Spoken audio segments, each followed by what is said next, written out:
Hello students, welcome back in our online discussion. And we are done talking about the chapter 1 and we are now in chapter 2. And the title for chapter 2 is all about economic impact of tourism and hospitality. So again, this is the macro perspective of tourism and hospitality with the course code THC1. And there are many subtitles for chapter 2, and we will only talk about the first letter A, the contribution to GDP or contribution to the gross domestic product. And we will talk specifically on the direct and indirect economic impact. So what's the difference between the direct and indirect economic impact that we are going to talk on this online discussion? So let's start with the first one, the contribution to GDP. So we all know in our previous discussions that the hospitality and tourism industry have a big contribution to the GDP of any countries. Okay, so the tourism and hospitality industry makes a substantial contribution to the gross domestic product of many countries or nations. So this contribution can be broken down into direct and indirect impacts. So we'll start with the first one, the direct economic impacts. So this includes the immediate spending by tourists and visitors on accommodation. Okay, so what are the examples of indirect impact? These are the what? The immediate spending by tourists and visitors on, for example, accommodation. The moment that the tourist or guest spend their money immediately on the following were considered the direct impact. For example, if the tourist would like to stay in a hotel or any resort and they will pay for accommodation, that is considered or part of the direct impact. What else? If they will buy food, that is also considered direct economic impact. What else? Transportation.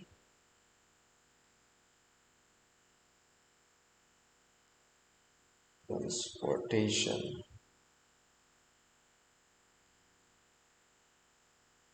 And others. So we'll just put here, etc. So if the guest or the tourist will pay for accommodation, if they will pay for food or food and drinks, they will pay immediately for the transportation or the fare. So that is part of the direct economic impact. So it also covers the revenue generated by hospitality businesses such as hotels, restaurants, airlines, and tour operators. So these are the examples of the things that the tourists will pay for accommodation, food and beverage, and transportation. So anything that is covered by the revenue generated by hospitality businesses. So what are the examples of hospitality businesses? The hotels in which the accommodation is belong, and we also have restaurants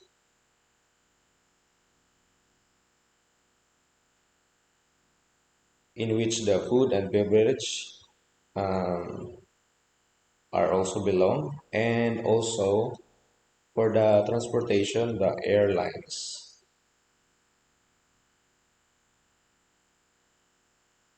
Okay, so these three are examples of the hospitality businesses. So anything that the generated a revenue coming from the, for example, accommodation, food and beverage, and transportation, that is considered as a direct economic impact. Okay, so take some screenshot.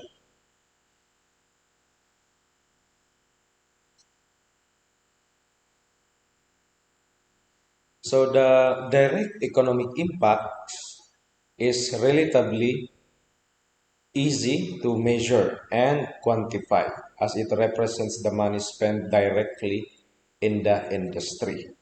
So that is the good thing about the direct economic impact because we can easily measure and quantify the revenue of the hospitality businesses. So now let's proceed to the second one, the indirect impacts or indirect economic impacts. So beyond the direct spending, tourism and hospitality have indirect effects on the economy. Okay, so this includes the ripple effect of tourism spending on other sectors such as agriculture, manufacturing, and construction. So there is also an economic impact done by the hospitality and tourism industry, not just focusing on our area like hotels, airlines, restaurants, but also the other sectors. So they also called it as a ripple effect.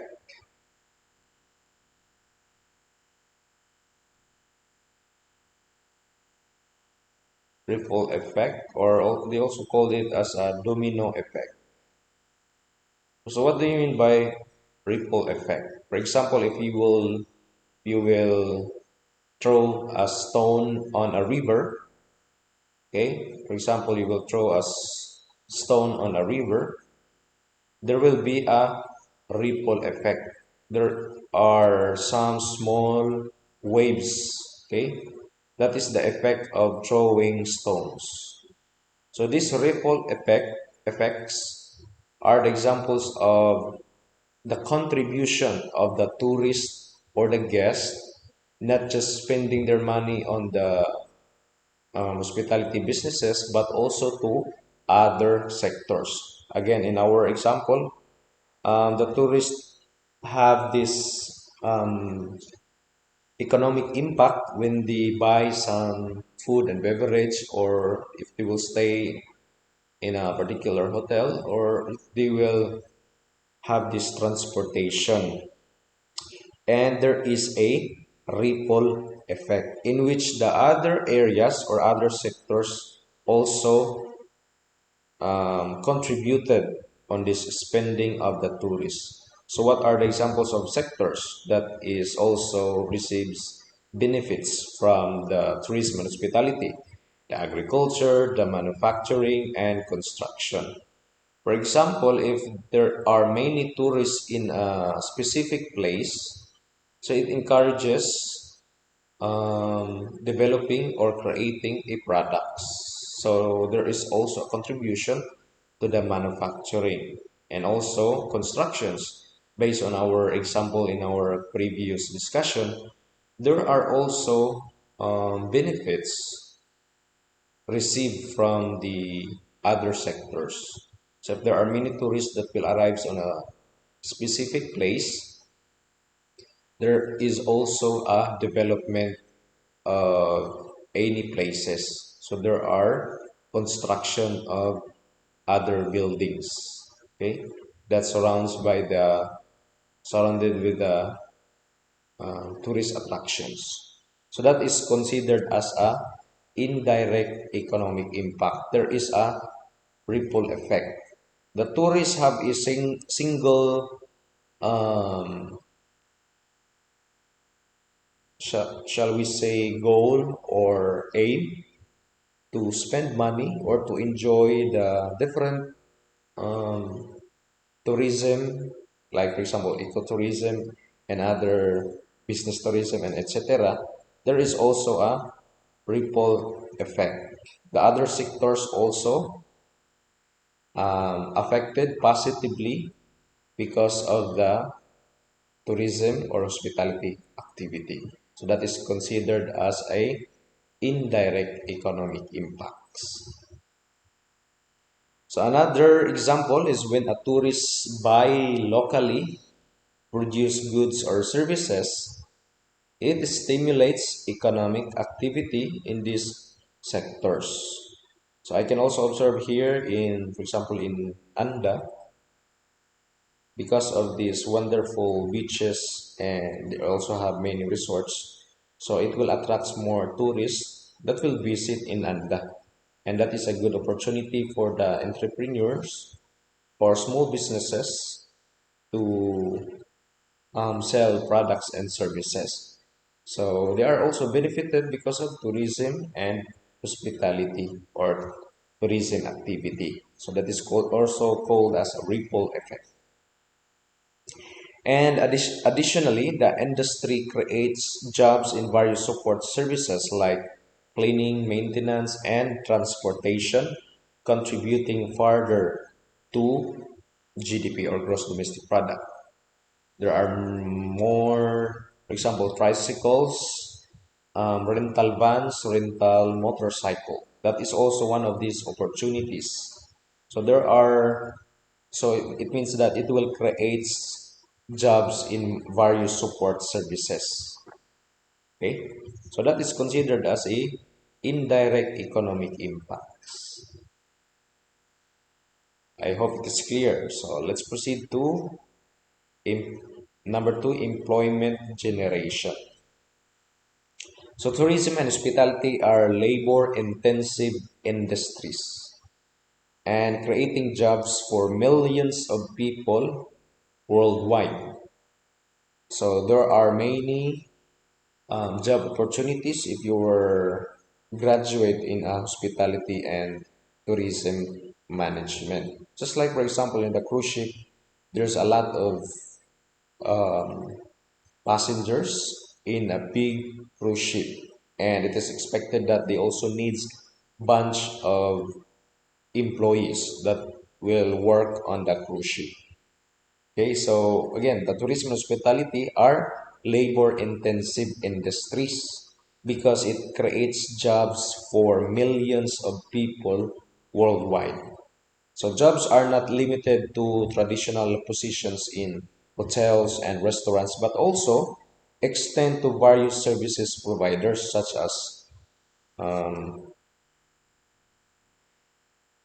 because we expected that after we graduate in hospitality and tourism industry, I mean tourism, hospitality and tourism management, we are all working on the hospitality businesses.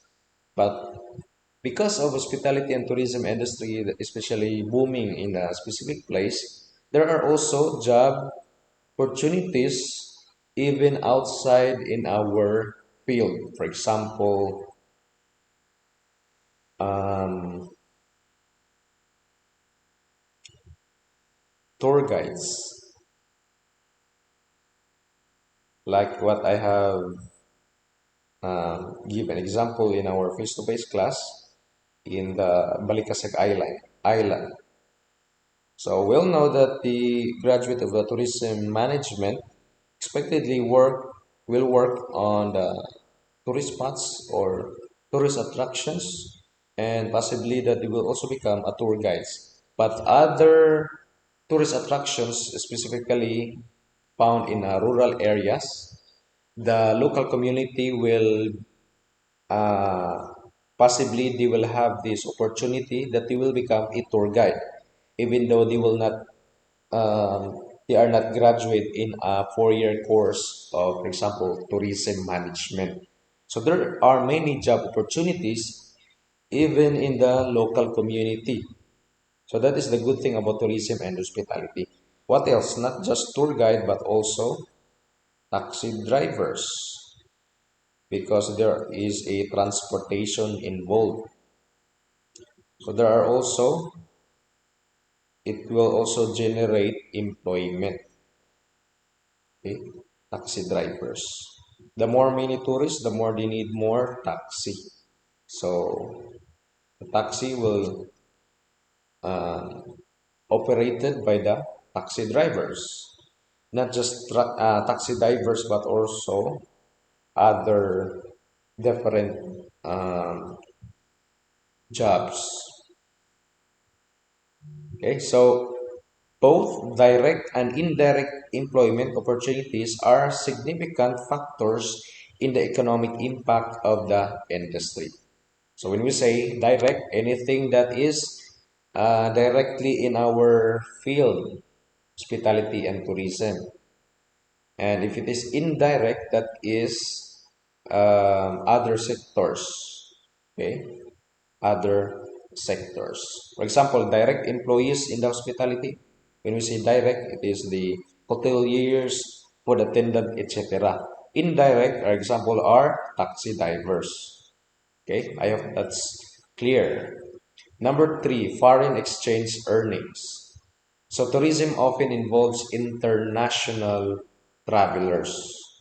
So we have local tourists. When we say local tourists, this is not just only in our municipality or in our province or in our region, but also in the entire Philippines, for example, that is considered as a local tourist. Okay? And we also have international tourists. International, international tourists.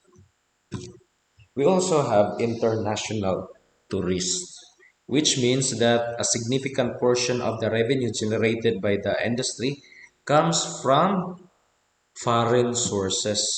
So they will bring money coming from their own country, and if they will visit our country, for example, in the Philippines, they will bring parts or portion of their revenue. So this can have a positive impact on the country's balance of payments by increasing the foreign exchange earnings.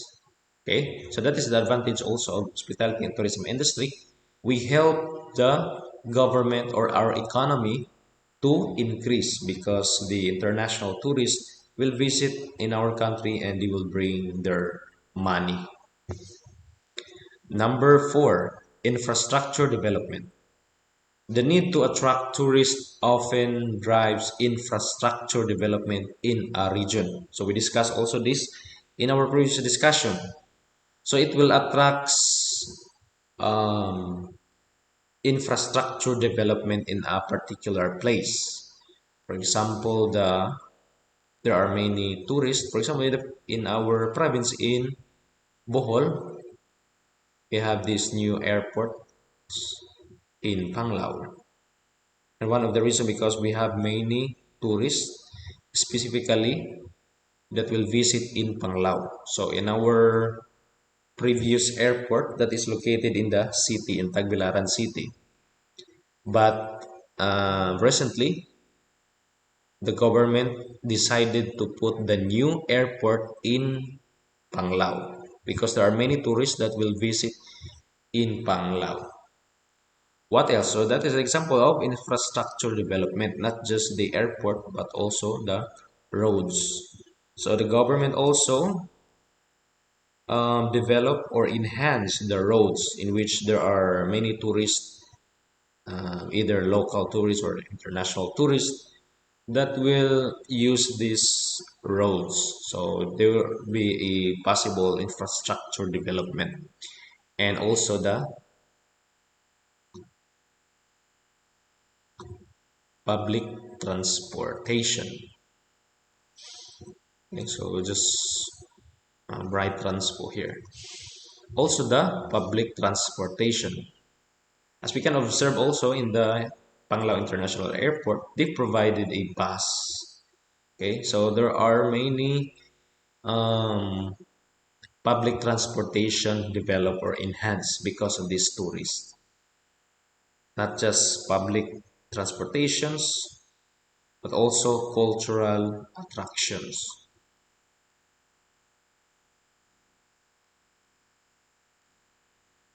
Example, I think it is located in Luai. There is a blood compact there, one of the cultural attractions. So, as I also observed, every year I've seen a development on that place. Okay, because of hospitality and tourism industry, there will be infrastructure development, for example, in the cultural attraction in that particular place. So these are the examples of areas or part of the infrastructure that is being developed, the airports, roads, public transportation system, or cultural attractions. Okay, so these are the areas or things that is being developed because of the tourism activity. Meaning this investment in infrastructure can have a long-term benefits for the local economy beyond tourists. So again, in our previous discussion, the tourists are not only the beneficiary of this infrastructure development, but also the local community. Okay, local community. So the tourists are, yes, because it is the reason for this is because of the tourism activity. Okay, so expectedly that their direct beneficiary for this is the tourists, so that they will um, return to the place. And there are also, we consider it as a indirect beneficiaries, the local community, because they will use the same roads, they will use the same airports, will use the same public transportation, and we can also benefited or able to observe or experience or see the cultural attractions. So that is the advantage of hospitality and tourism industry. That is number four, infrastructure development. Now let's proceed to number five, seasonality and vulnerability. So one challenge of the tourism and hospitality industry is its susceptibility to seasonality and external factors. So the economic conditions, also the political instability and natural disasters can significantly impact tourism. So this is also a challenge for hospitality and tourism. Again, what is that? Is the um, economic condition. Okay, just like in our body, we have also different condition. Sometimes, if we are sick, we are not in a good condition. If we are healthy, we have a good condition. Same with the economic of every country. Okay, that is first economic condition. The second one is political stability. Political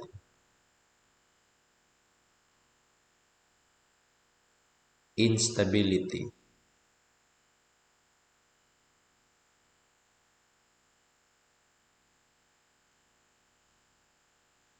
Insta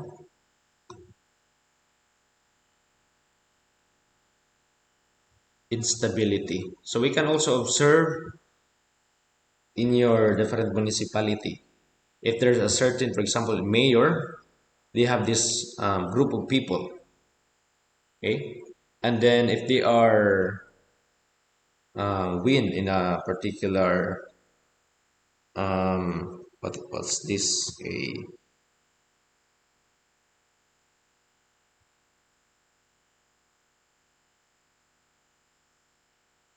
if they will win in this particular election, there's a big possibility that the employees of a certain, for example, resorts or restaurants are belong in this group. Okay, and if they will lose the election, there are big possibility that the people of this, for example, mayor, or we can also say it as an ex-mayor, they will also be evicted and they will put a new employees. So that is also the challenge, the political instability. Honestly, I can also observe that in Anda because we will put this as an example because there are many resorts and restaurants in Anda, and that's also part of the booming areas in the province of Bohol in terms of hospitality and tourism industry. For example, in Kinale restaurants, I have observed that after elections, if the mayor will win or lose, there are some modifications or changes of the management and also the employees. So that is the challenge of the political instability. And the third one is the natural disaster. So this is also a challenge for hospitality and tourism industry if there is a natural disaster. Just like recently we experienced the Typhoon Odette. So the hospitality and tourism industry were really affected by this natural disaster. Okay? So that is for number 5, seasonability and vulnerability. So this is the challenge for the hospitality and tourism industry. And lastly, number 6, sustainability considerations. So while tourism and hospitality can provide economic benefits, so there is also a growing emphasis on sustainability in the industry. You can also observe in your different towns, there were new restaurants arise in a particular place.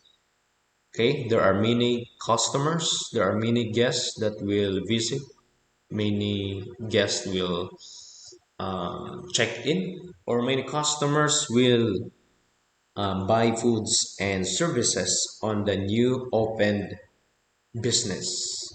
But the question is the okay, we have here in the upper part. The question here is the sustainability. Okay, how long they will stand in the marketplace, especially on the businesses that they need to pay for the rent, especially the businesses that they need to pay the employees. So that is the big question, the sustainability of the hospitality businesses.